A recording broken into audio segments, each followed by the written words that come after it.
Okay. So, where do you work? I work for Social Security. Okay, interesting. How long have you been there? Over 10 years now. Okay. Is this your first head job? No, I worked at two different agencies before coming over to Social Security. Okay, what other administrations did you work under? Health and Human Services and at DFAS. What's DFAS? Defense Finance and Accounting Services. They handle civilian pay, military pay, retirement, all that good stuff. Okay, so then how many years with the federal service has it been for you? Total, that's I'm approaching 20 years total. Okay, wow. And are you in person or remote? Yep, our office is fully, our agency really is all in person. Okay, in person. Have you guys been in person this whole time? Um, yeah, for the past, I think, couple of years. Yeah. It all the years the past 5 years have just kind of blended together. Mm-hmm. Yeah. So you've been in person for a very long time. Yeah, probably 2 or 3 years, maybe. Mm-hmm. Okay. So what kind of issues are you experiencing at your job? So we're at the lowest staffing levels of the agency. I don't know if it's in history. It's at least in recent history. I know that, Mm-hmm. especially after the recent early retirements and uh, the bonuses for people to get out. Mm-hmm. Um, so that really impacted us. Like in my office, we keep talking about it, like because every office has like a phone roster. And when I started, the our phone roster had probably more than 30 people for the office. The office was packed. And mind you, when we had that much staff, everybody was always busy. You're either on the phones, you're up front handling walk-in traffic, you're on appointments, everybody's always doing something. Mm-hmm. Our office now has less than, I think we have a total of, I think 15 to 17 people.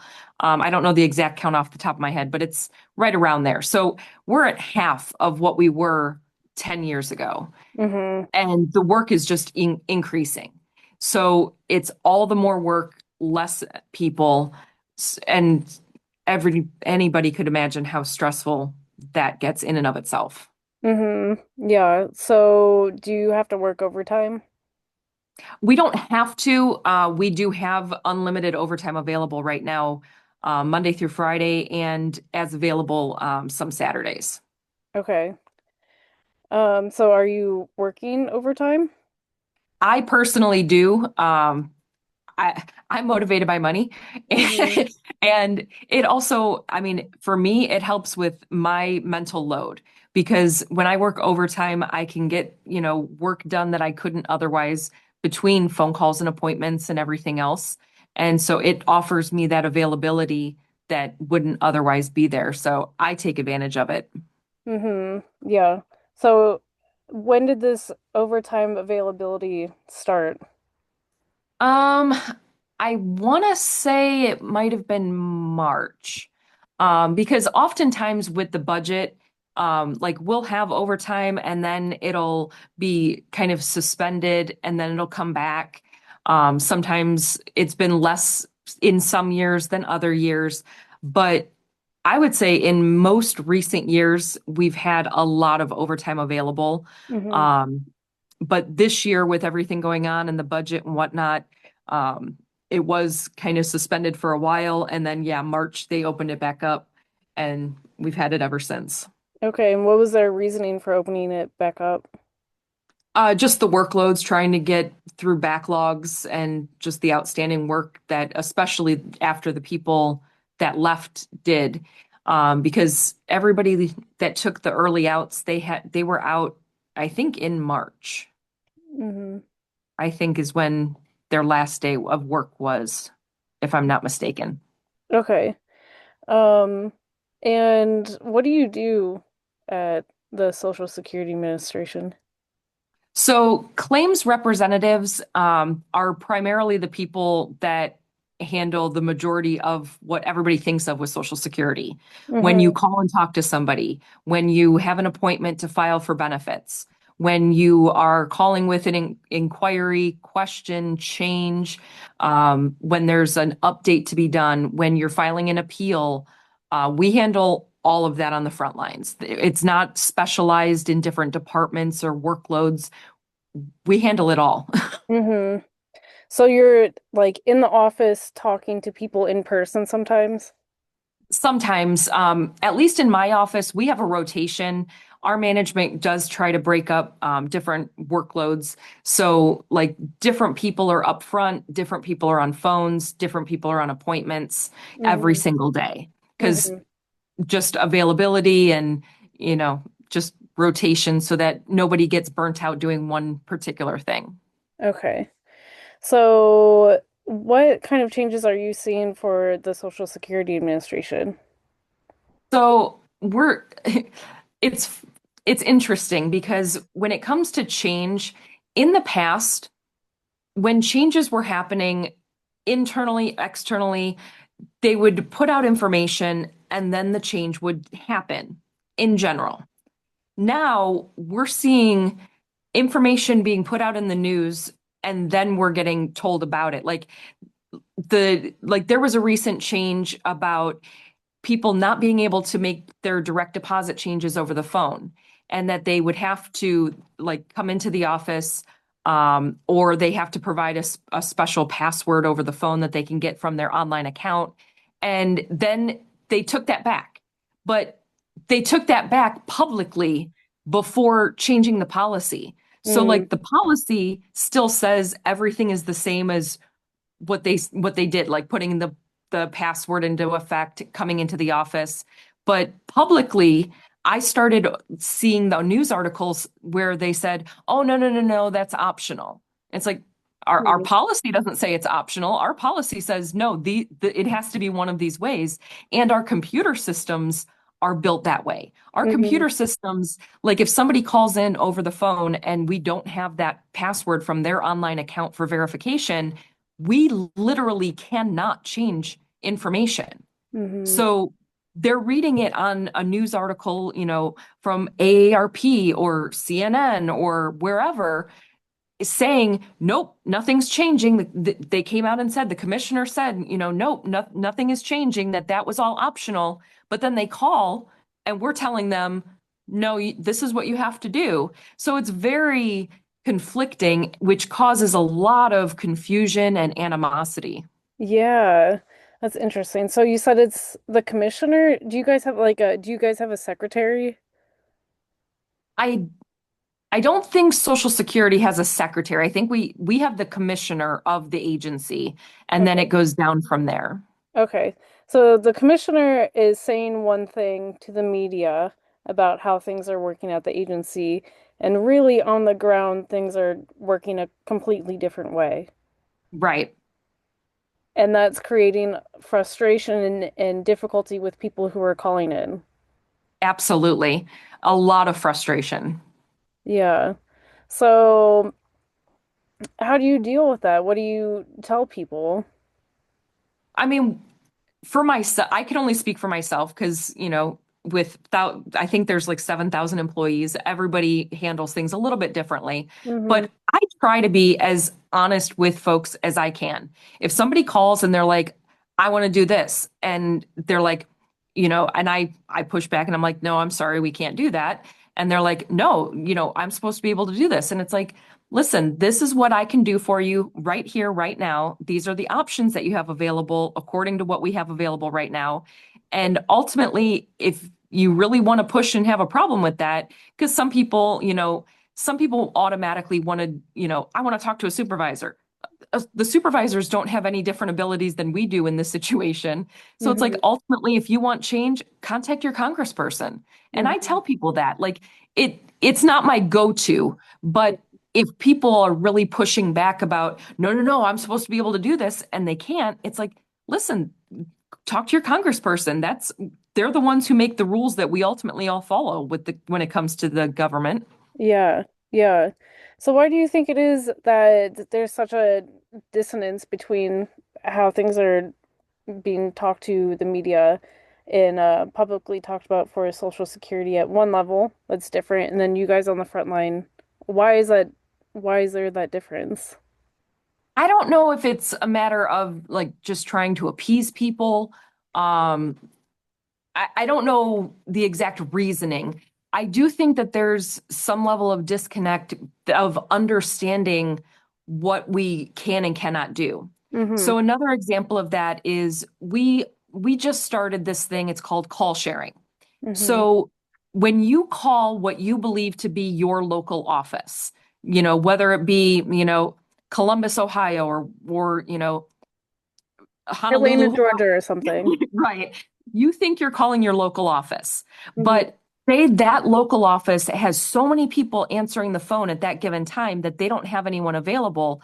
But one of their local offices, like, an office that might be 20 miles away, that's in the area, that's part of we call a cluster. So they kind of help each other out now. So we have this call sharing. So if a call goes into one office and nobody's available, but an office nearby is available, the call's going to bounce over there.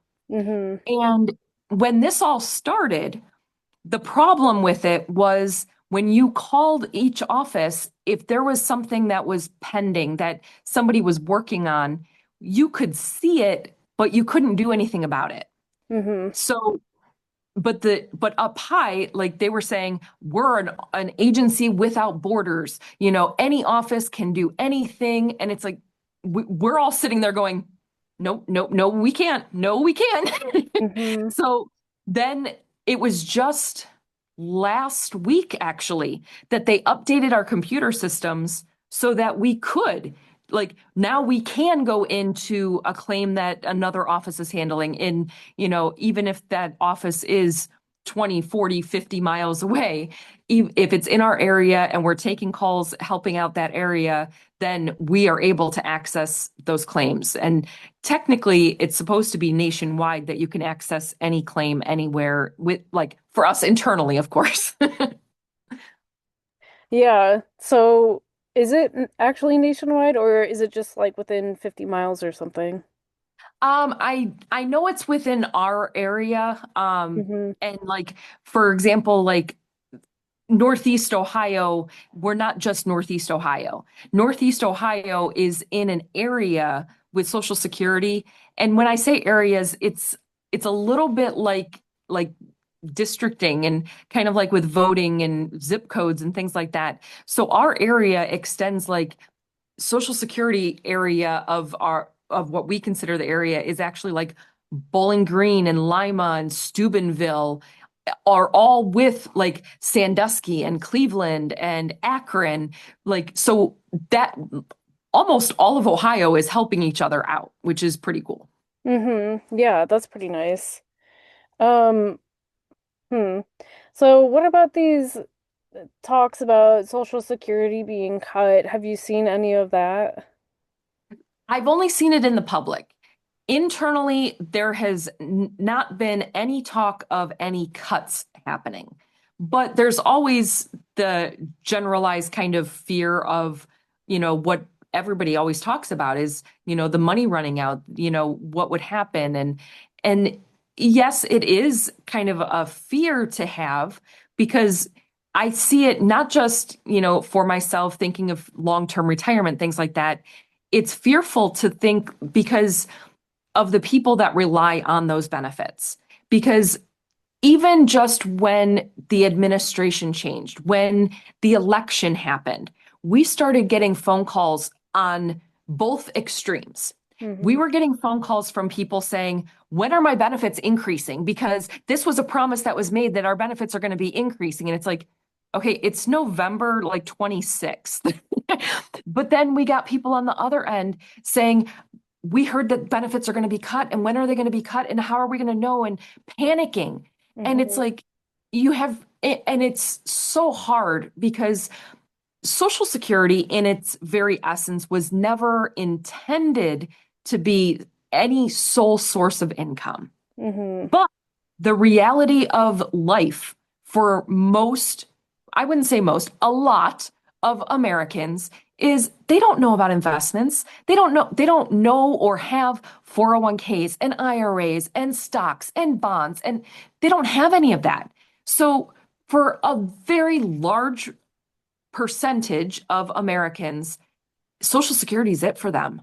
And Mm-hmm. if that gets cut or taken away, it's going to be devastating for absolutely everyone. Mm-hmm. Yeah. Yeah, absolutely. So in your talks with your clients or your customers who are calling in, uh, they're not seeing any cuts so far to their benefits. No, the only cuts that people have seen, so to speak, are either one, we have started more automation Mm-hmm. in that, like there's automated wage reporting systems out there, such as there's one called the Work Number. Mm-hmm. And so we now have an automatic interface with the Work Number. So if somebody is working and that employer is reporting the wages via the Work Number, then our systems interface automatically and pick up those wages. Mm. Whereas in the past, it was more so the individual's responsibility. And I mean, ultimately, it still is their responsibility because not all employers use one of those automated systems, Mm-hmm. but we're finding a lot more via the automated services, which impacts benefits. So Okay. that's one way. But I mean, that would be at any time, but in the past, without the automated system, it might not have caught up to them as fast as it is now. Mm-hmm. And then the other thing is that there have been changes when it comes to overpayments and how the overpayments are collected. So we went from in the past, the policy, and whether we agree with it or don't agree with it, it was just the policy that if you got Social Security, retirement benefits, disability benefits, that's the one that you work and pay into. Um, if you had an overpayment that occurred, they could potentially take up to 100% of the payment. Mm. Then they stopped that, and end of last year or beginning of this year, again, sometimes it's hard to remember the exact time frames of so many changes, but they changed it so that it was a 10% withholding. So 10% of their benefit would be the maximum amount that would be withheld. Well, now, just recently, within the past couple of weeks, now it went to 50% withholding would be the maximum. And when folks get those notices, one, they oftentimes panic, but they have to remember that there's always options. All of the notices that get sent out always have the option of lowering the withholding, negotiating a repayment rate, possibly waiver, possibly appeal, things like that. But the caveat there is that it's going to be sent to the address on file, and folks don't always keep their addresses updated either. Mm-hmm. Yeah. So speaking of automation, I've heard that there's been like a robocall type thing that's been installed for Social Security when people call in. Um, that it's like a robo machine that answers first, and people can't talk to a person, that they're kind of forced into a loop of talking to a robot. Yeah, because I I haven't called it myself, and I probably should, but from my understanding, when they call in, of course, it asks like for their social security number to try to get some basic identification. And then it goes through a couple of options, like the commonly referred to like questions and things like that. Mm-hmm. Because the administration in general, they're trying to push people into the online services as much as possible. Mm-hmm. And I mean, usually when somebody's calling, they already know about the services and they either can't or don't want to use them. But automatically, if somebody calls in and they say like an address change, they're going to hear a recording that says, we have so many services online. You can go to our website at ssa.gov and set up an account or log into your account, and you can do this and you can do that. And it gives them all of that information, but then it ultimately will get them eventually to an option of talking to a human being. It just takes a little bit longer. Okay. So people still have the option to actually talk to you or somebody else on the phone. They're not forced to only talk to the robot. Right. Okay, that's good. So, and then are in-person appointments still available for people? Yes, in-person appointments it's actually encouraged if you are Hmm. going to go to an office for any reason to make an appointment. Hmm. And it's it's not just for convenience sake, but that is a large part of it because we take care of people who have appointments first. So Hmm. if you walk in and don't have an appointment, we at our office, we try to warn people like you might be waiting for an hour or two. Like that's the reality because if somebody walks in, you checked in at 9 a.m., somebody has a 9:30 appointment, they walk in, they're getting taken care of. Like Hmm. that's just the reality of it because they took the time, they scheduled their appointment. We know who they are, what they're coming in for, and they have the priority when they walk in the door. Hmm. So what kinds of things are you seeing when people talk to you on the phone or in person? What kind of things are people asking you to help with? A lot of it is just, I mean, I think one of the most common things is like clarifying information on a letter because people get a letter and oftentimes they panic. They see a letter from Social Security, and whether it be a change of benefits, a stop of benefits, a request of information, the immediate is thought of as panic. Like, Mhm. oh my gosh, because we do reviews all the time. We do non-medical reviews just to make sure we have information up to date. We do medical reviews. We do work reviews if people are working on disability. So all the time, like in addition to taking all of the incoming applications and whatnot and all of the other stuff going on, we also have this ongoing process of continuous reviews and updates. And so we are always sending out information, requesting information, you know, on an ongoing basis. And a lot of times people get those notices and immediately, I see this especially with medical reviews. They call in and they say, I need an appointment to come in. I need somebody to help me with this paperwork. And I myself, I take the time and I ask him, I said, well, what did you look over the paperwork? What questions do you have about the paperwork? Because especially when it comes to the work reviews and medical reviews, that those sets of paperwork, like we can answer questions, of course, but they're asking personal information of the individual. It's asking, where did you work? What was your job title? How many hours did you work? Did you receive any type of special pay? Those aren't questions we're answers we're going to know. And similarly with medical reviews, we ask questions about, what are your diagnoses? What doctor have you gone to? What were you seen for? But people get overwhelmed just when they see it. They don't take the time, they don't look at it, and they immediately just call in panicking, saying, I need help. I need to come in and I need somebody to do this for me and things Hmm. like that. It's like, let's take a minute. Yeah, yeah, I see. So you guys have low staffing levels, the lowest in 10 years. About half the people are working there right now. And this is due to the Doge cuts, right? In large part, I mean, the staffing levels have been going down consistently. Hmm. And we've had various hiring freezes and just no money in the budget for hiring.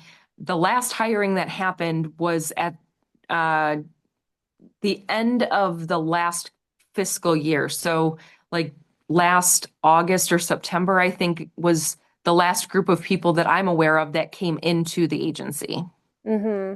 Okay, interesting. So what other Doge experiences have you had? So a lot of it has just been the information that the administration themselves, the um, from the White House on down, things that they're putting out and then taking back, putting out and then taking back, just causing the confusion for employees, for claimants, everybody. Mm-hmm. Are you guys affected by DEI cuts at all? At least at our level, not that I've seen, not that I've been aware of. It might be at a higher level that is I just have no awareness of, unfortunately. Mm-hmm. Okay, what about the like list of words that you can't use anymore? We haven't been given any directive about that. Okay. Um, so we do know we did get a new phone system, Mm-hmm. and I do know with our new phone system that the supervisors see reports when certain words are said during a phone call. Okay. I don't know what words trigger it, but I know that it's there and it's something that management can see and use. Okay. Do you know what they do with that information? I do not. We haven't been told anything. The phone system is still relatively new, so it's really hard to say. And I want to believe at least my office kind of tends to stick out as kind of being like a leader.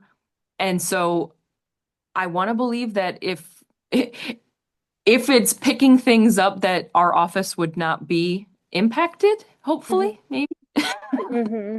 Yeah, yeah. Um, so when was this phone system implemented? I want to say maybe last month or the month before. Oh, okay, so it's pretty recent. Yeah. Hmm, interesting. And they haven't disclosed to you, well, I guess they wouldn't want to tell you what words they are.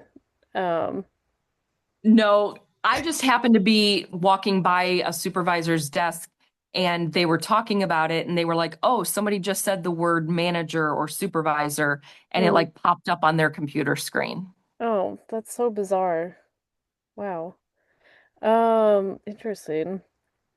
So actually management might not even like have a list, but they see it like when it pops up. So Yeah. Huh. That's interesting. Do you think that this new phone system was implemented because of Doge and AI, Elon Musk trying to implement, stuff like that, or why do you think this was implemented? I think that's at least part of it.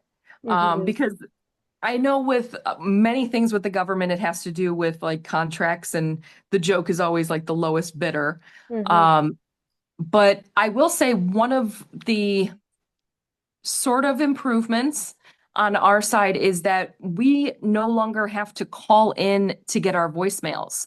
Our Mm-hmm. voicemails now come up as a transcript that get automatically emailed to us, Oh, that's which nice.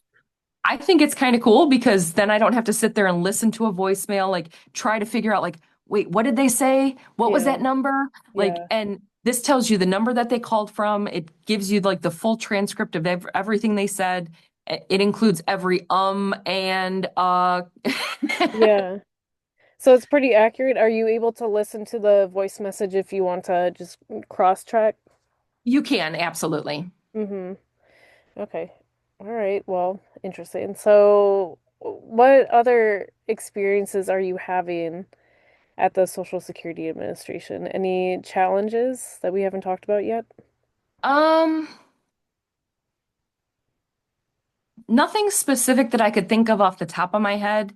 Mm-hmm. Um, I mean, it's really like a morale issue. In my office, I mean, we try to, we use a lot of dark humor. Mm-hmm. Um, but I mean, our, I want to say we have an amazing supervisor. Um, we have we have two members of management in our office now, as opposed to at least five, like way back when. Mm-hmm. But our two managers are absolutely outstanding. They try to keep a positive outlook on everything. they remind us like no matter how much work that is sitting there waiting to be done, you can only work on one case at a time. And Mm-hmm. it's one call at a time, one case at a time, one person at a time. Whatever it is, it's you can only do one thing at a time. Mm-hmm. And they're very realistic about that, and they're also there to help us. Like if I went to my supervisor and I'm like, I just don't know what to do. I have so much work, I don't know what to do first. She Mm-hmm. would sit there and break it down for me. She would be like, okay, this is top priority. Got to do this, got to do this, got to do this. Like, Mm-hmm. so our management is very, very open and they have an open line of communication with us. But I know not all offices are like that because we hear from colleagues in other offices, especially with this whole call sharing thing, because we find that colleagues don't always do what they're supposed to be doing, unfortunately. Mm-hmm. And we'll get messages from other offices. And just today, one of my colleagues in my office got a pop-up from somebody from another office, and they were like, "Oh, well, we didn't want to message your manager. Like, you can't just go to a manager." I was like, "Why not?" Like, in our office, like everybody's so open and like it's like a free exchange of information that for us, like if we wanted to go talk to our manager, we'll talk to our manager. Like, Mm-hmm. but I know in other offices, like they have a very strict chain of command. Like if you Mm-hmm. don't go to this person first, unless you have a problem with that person, then you go to this person, then this person, then this person, and you don't jump that line. Yeah. Yeah. Hmm. So when you say that other offices don't do what they're supposed to do, what do you mean by that? Like they don't follow the rules? Yeah, because like with this call sharing, like just as an example, like I had an appointment scheduled for an individual.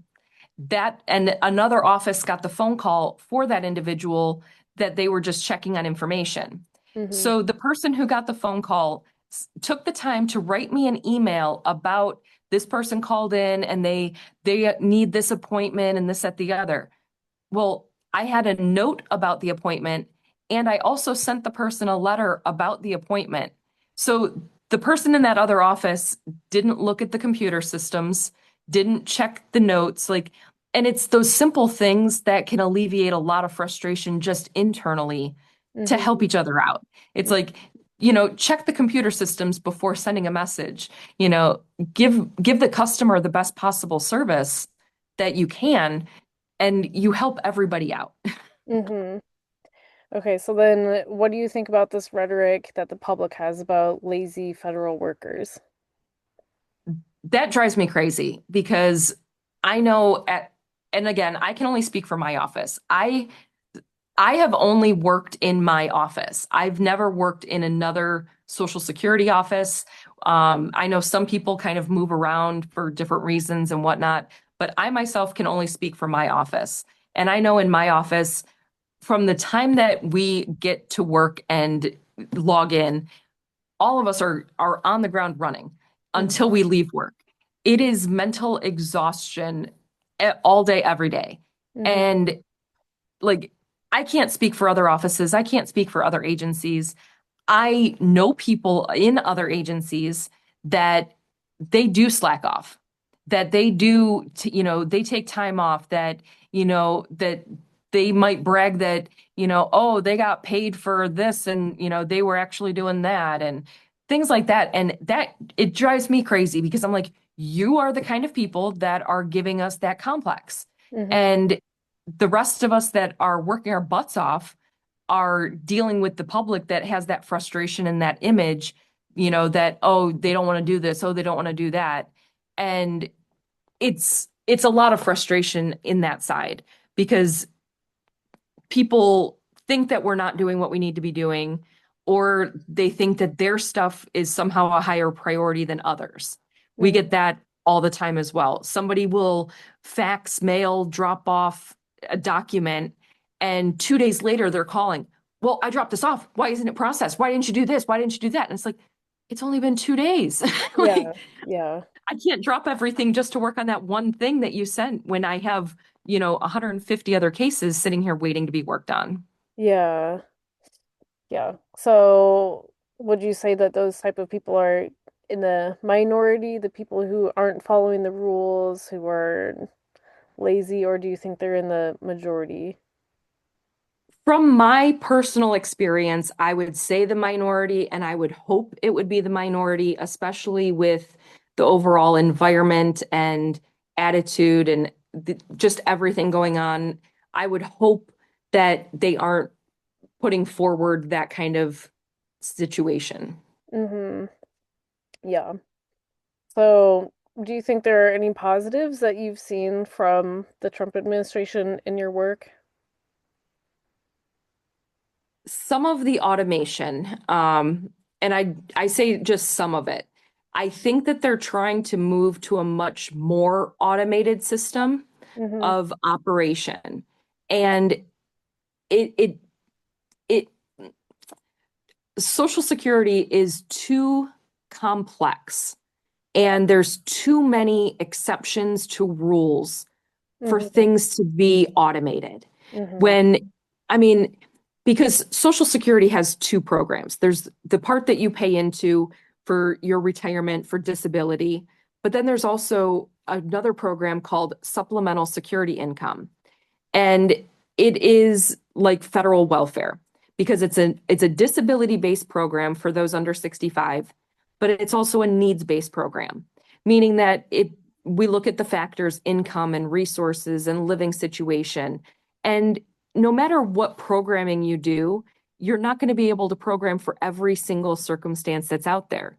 Like if, for an example, if somebody owns a house that they don't live in, that doesn't automatically exclude them from being eligible for benefits because we have to look to see, is there a loan on the property? Are they co-owners of the property? You know, is it income producing property? Like there's so many different options and availabilities and exclusions that maybe someone somewhere could try to program that, but two people owning different properties, it's going to be a totally different situation for each of them. Yeah, so some of the automation is good, but you definitely need to have a human element. Absolutely. Because even with the wage reporting stuff that I mentioned before, even with that, we've seen some problems where, like if somebody didn't tell us that they were working and the automated system only started in, I think June or July is when it started. So if the person has been working at this place for 2 years and they never told us about it, we're only just now picking up the information. Mm-hmm. So that's not reflecting the actual correct information to update the past 2 years worth of detail. Mm-hmm. Yeah. So are you worried about potentially losing your job to AI? It's it's a worry, but I wouldn't say that it's a major worry. Just because I do think that there's still so much of a human element that's required that it doesn't it doesn't keep me up at night.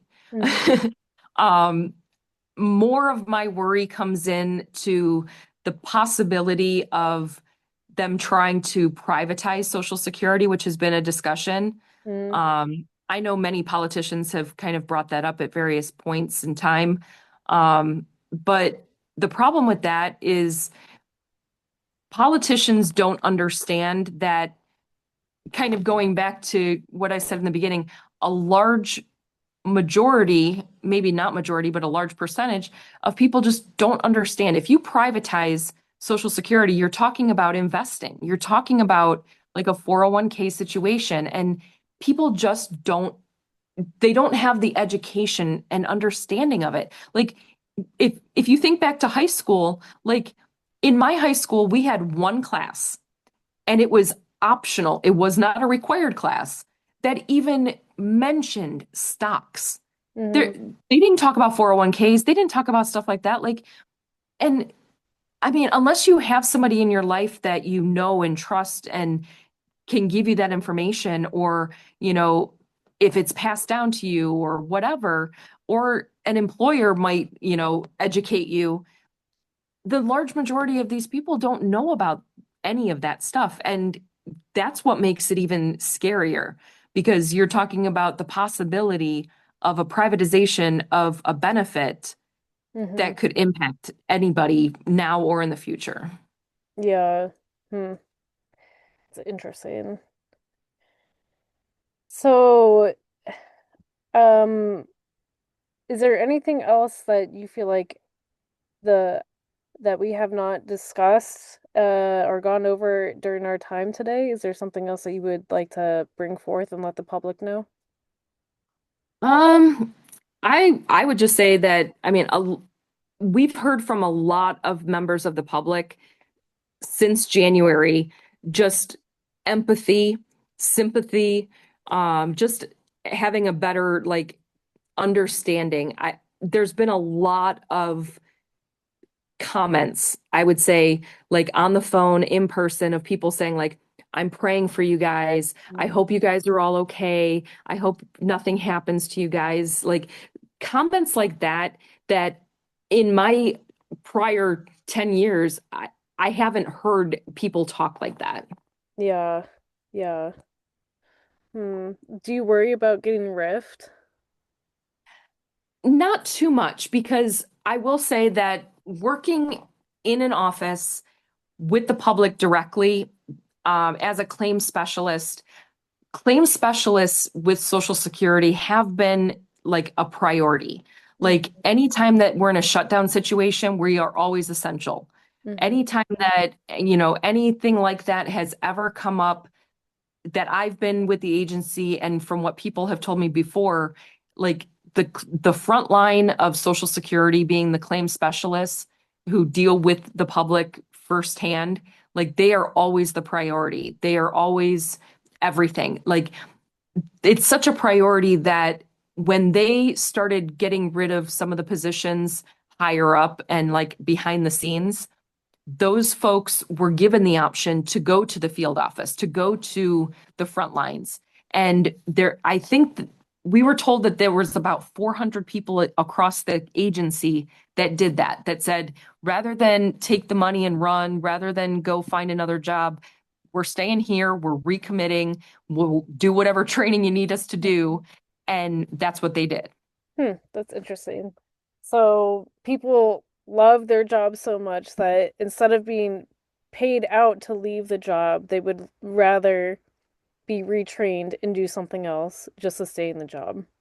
Right. I will say this, having experience with two other agencies, Social Security is an agency that, number one, I mean, it's very unique on the internal side of things. And in that, I mean, number one, the training itself takes several months to complete. Hmm. And they tell you up front that you are not going to feel comfortable with your job knowledge probably for 3 to 5 years. Wow. Like, because it's so complex. If Yeah. you go onto the Social Security website into the policy information, you're going to see there are just thousands and thousands and thousands of policies that pertain to Social Security. Like, you could go down like one whole section and then one whole section, and like it's never ending. Hmm. So to learn all about all the facets and info, like it's never ending and it's always changing. We Hmm. literally get an email every day highlighting policy changes Wow. because there's so many. So because of that, I think that's what makes Social Security somewhat unique compared to other agencies. And I think that's in one of at least part of the reason that, for my experience, Social Security does not have the turnover, so to speak, that other agencies see. When Hmm. I was at DFAS, when I was at Health and Human Services, people would come and go from those agencies to other agencies all the time. Like you had people coming and going, like DFAS to VA to Health and Human Services to, you know, all like hopping all over to different agencies. But when I came to Social Security, I found like, no, people don't do that. Like somebody leaving Social Security to go to like the VA is almost unheard of.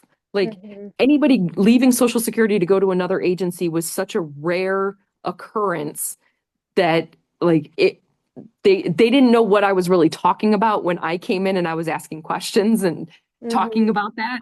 Hmm. So that's another factor of the administration itself. Like even if people are unhappy, it's taking you so long to get to the job knowledge level that you're at, you don't want to throw it all away, Yeah. Yeah. for good or Interesting. bad. Yeah, that's interesting. Hmm. Wow.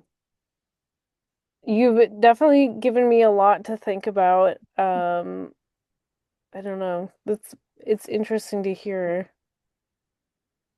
Um, I know it's a different perspective from some of the others that I know that you've talked to. yeah, yeah, I'm trying to just kind of process your what you're saying a little bit. Yeah, that's very different. I mean, people go from agency to agency all the time, or yeah, I don't know, staying there for a very long time. Just because it takes so long to get that acquired knowledge. And our most of our leadership, except for like the highest of the high levels, like, DC level, um, all of our leadership came from within. They Hmm. don't hire managers from outside the agency like other agencies do. Social Hmm. Security hires from within. Like we have our own website of job postings when we're not in a hiring freeze. Yeah. So every manager started off as either a customer service representative or a claims representative and worked their way up. Hmm. So you guys are in a hiring freeze too? Yep, internally, externally, everything. So like it's that's become somewhat of a problem because there are offices nationwide, it seems like, that don't have management. Hmm. So they're soliciting to people of those pay grades that are willing to take on a temporary assignment. Yeah. So, but if somebody leaves one office, then they could be leaving a hole in that original office that then has to be filled. So it's kind of this game of, I don't know if I would call it chess even, because nobody's winning. And it's really just temporarily moving the pieces around until we wait this out, until something happens. Like Hmm. nobody knows what's going to happen next. We don't know if there would be like office con, cons. Consolidation. Yes, thank you.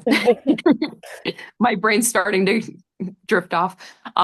We don't know what the future holds, but that's one crazy thing that's been happening is that, a manager from this office goes to this other office, but it's only temporary because they can't permanently switch. Hmm. So it's like a temporary assignment for like 4 months. But then Hmm. at the end of that 4 months, it's either somebody else has to come into that place or move somebody else around. And it's kind of a pain.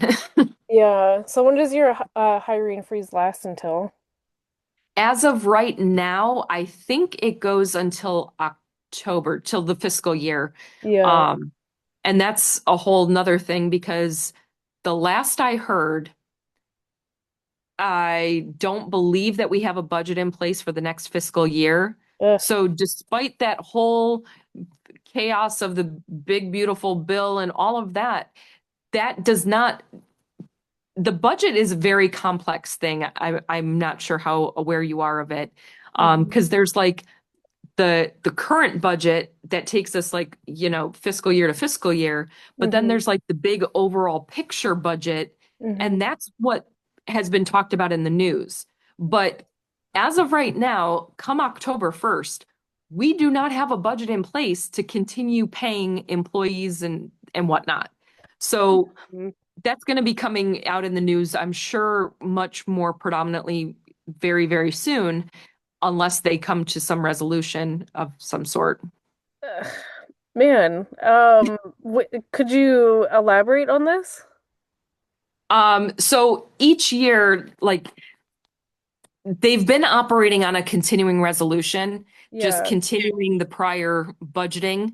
Mm-hmm. Um, and so right now we have a budget that takes us to the end of the fiscal year, and for the government fiscal year is September 30th. Yeah. So, are you guys paid out of congressional funds? Congressionally like allocated funds? I'm not 100% certain on that. Okay. I know I looked into it once upon a time and then I kind of gave up. Like I know if we go into a shutdown, then we still work, but we may not get paid. Yeah. But there was a shutdown when Social Security did get paid. Hmm. So I don't know. Okay. Okay. Yeah. Just curious. So, yeah, so your fiscal year, like many other parts of the government, goes until September 30th, and then the new year starts October 1st. Right. And so as of right now, nothing is in place for October 1st. Hmm. And from what I have read a little bit of, because I try not to read too much about politics only because my blood pressure. Yeah. And but from the last thing I read, they one side said that they weren't going to do another continuing resolution. They Hmm. wanted something permanent in place, which would be nice because, going from October 1st, they pass something that gets us to like December 20th. So then Hmm. you're on pins and needles to say, are we going to get paid for Christmas or not? And it would be nice to not have that situation, but just being paid in general is a nice thing Hmm. because I've been through the shutdown where they didn't pay us. Hmm. And that sucked to have to go to work every day and not get paid on time. They gave us wonderful letters to give to our creditors that said, I am a government employee and I am not getting paid right now. So if possible, please defer my payment. And it's like, okay, that's all well and good, but bills are still piling up, like, and not everybody accepts those letters. Yeah. So, Yeah.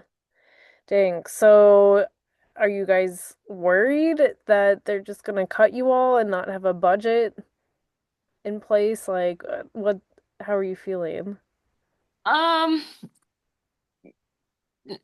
kind of mixed. Like, I'm a little nervous about it, but they've always pulled something out last minute, or Yeah. even if we go into a shutdown, it usually doesn't last too long. Hmm. Um, And every shutdown is different when it comes to Social Security. Hmm. There have been shutdowns because when I say shutdown, like if the budget doesn't pass, like whatever Saturday midnight, then we are in a shutdown. Like Hmm. shutdown procedures have already been put into place and rolling. So with each shutdown, they make different policies and procedures. So like there was one shutdown when all we could do was replacement card applications. So Hmm. if you needed a replacement social security card, we could do that. But that was pretty much all we could do. Hmm. But then there were like the last shutdown that we had, I think it got avoided, but the instructions still came out saying like basically business is normal. Like even if we're in a shutdown, you're still going to do everything that you would normally be doing. Hmm. So we just kind of wait and see. Yeah. So in my experience, it was always such a thing like, oh, what are we gonna do? There might be a shutdown. What are we gonna do? And yeah, like you said, there's so many shutdowns or potential shutdowns all the time throughout the year that don't make the news. And usually, like you said, it's they make a decision at the like 11:59 p.m. and Right. it like passes and everything's fine. But you're always nervous. You don't know what's going to happen until the next day when you open your laptop. You don't know. Right. And this time is a little even more so troublesome, in my opinion, because people think that the government is safe, so to speak, because of all of the news that was put on the big, beautiful budget. Mm-hmm. People think that that covered us. And I'm like, No, that's not until the following year. Like that's not till future. Yeah. Yeah. Yep. Yeah, it's not now. It's later. Right. And Um, it could always change. So, yeah, and it can change. Yeah. Uh, so in my previous job we did travel a lot, international travel, and during one of the shutdowns, the government shut down officially. Somebody was on a flight going out and had to oh, immediately return.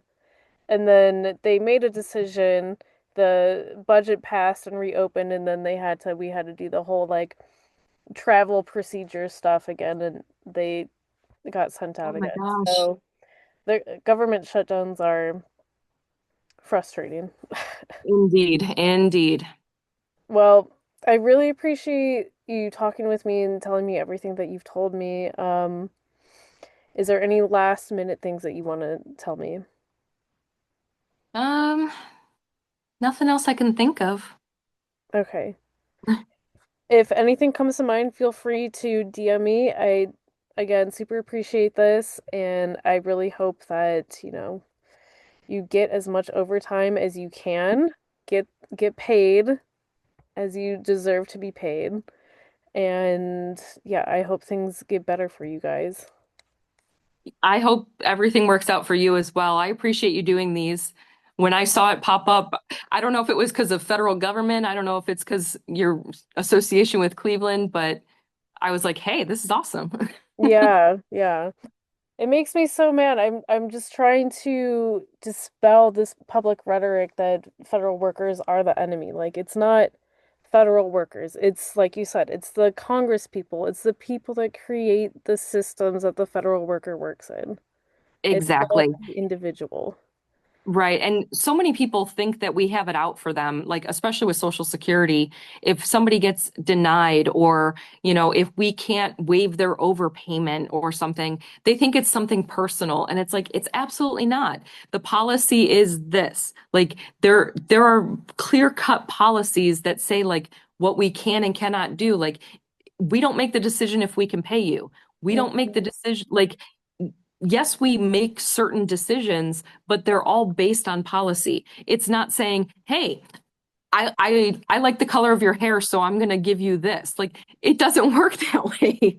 But Mhm. I think for some people, they really do think that. Some people think like this person has it out for me. So if I go to this other office, they're going to do what I want.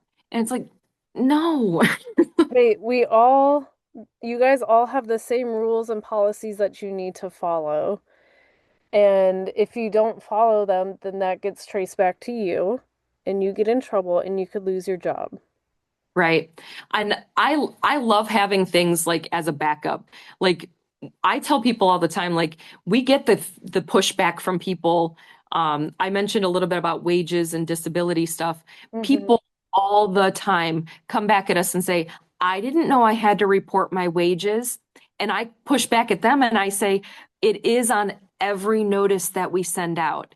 There's a Hmm. page that talks about your reporting responsibilities. But Hmm. of course, most people don't look at every page of the documents that get sent to them. Hmm. And it's like, but that's not our fault that you didn't read the letter. Like, we send that out. When we send you a letter that says that your payment is changing, there's a reminder of your reporting responsibilities. Yeah. And so it's hard for us to say, no, you don't have to pay us back an overpayment because you didn't know you had to report your wages Hmm. when every letter we send to you says you're supposed to report your wages. Yeah. I don't, yeah. I mean, if you're receiving benefits from the government, you need to report if you're receiving money outside of the government. Like, Right. just the way it works for any system, unemployment, social security, like any other government benefit, you have to report if you're receiving any other income. Like that's Right. uh And I will say that that's another misconception that a lot of people have. People think that like all government computers are all linked together. mhm. And there's very limited information sharing between government agencies. But Mhm. like we don't automatically get everything from unemployment. We get nothing from child support. Like Hmm. unless they're sending us a garnishment order, there's no free exchange of information. They're not Yeah. sending us those details. Like, so we have to request it from people, and people get angry with us. Like they're getting government assistance and they get angry with us that we have to request information from them. They're like, "Well, can't you look that up? Can't you access that? Can't you contact the BMV? Can't you contact?" And it's like some things we can get, but there's a lot of things we can't get. Yeah. I think people assume that government agencies are like the general internet, like Right, you log into your computer, you use your like Face ID to log into your phone or your Facebook or whatever, and it just knows all of your information. right. It's not like that in the government. Information is very protected, which last can of worms that I'm going to open and then we can end is with Elon Musk and trying to get people's social security information. Has that been brought up, discussed at all? It has been, when everything first started with that, we had people calling to try to say like, I want to lock my record. I want to, and it's like, we don't have any option. We don't have, there's nothing in our computer that we can say like opt out of this or something like that.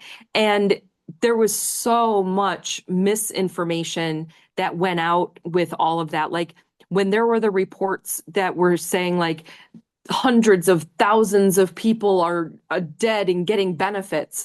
Mm, The problem with that is when somebody gets a social security number and say, for example, somebody gets a social security number, they travel and then they pass away overseas. mm-hmm, We don't always get that information because maybe they weren't married, they didn't have anybody there, maybe they were, they didn't get any social security benefits or paid in minimal to social security, whatever the case might be. But mm-hmm, when that news came out, it infuriated me because I'm like, yes, there are people on our records that might be deceased, but we don't know about it because nobody reported it. And we don't have information exchanges with other countries to get those details. mm-hmm, And something that was omitted from the news is that our computer systems automatically stop benefits at a certain age. I want to say it's if somebody were to reach like 115 and get payments from Social Security, mm-hmm, they would be into suspended status until we could prove that they are alive. mm-hmm. So all of that stuff about there's people that are 300 years old getting benefits, like no, nobody was getting paid benefits that it was on the record of being old like that. Like it just wasn't happening. Yeah. Ugh, that's frustrating. Well, I really appreciate your time and everything. Um, yeah, thank you. And if you have any thoughts or anything, feel free to DM me. Yeah, no problem. If anything comes up, if you get any questions thrown your way or anything, or if you think of anything, let me know. I really appreciate your time. Have a good night. Absolutely. Have a good one. Bye.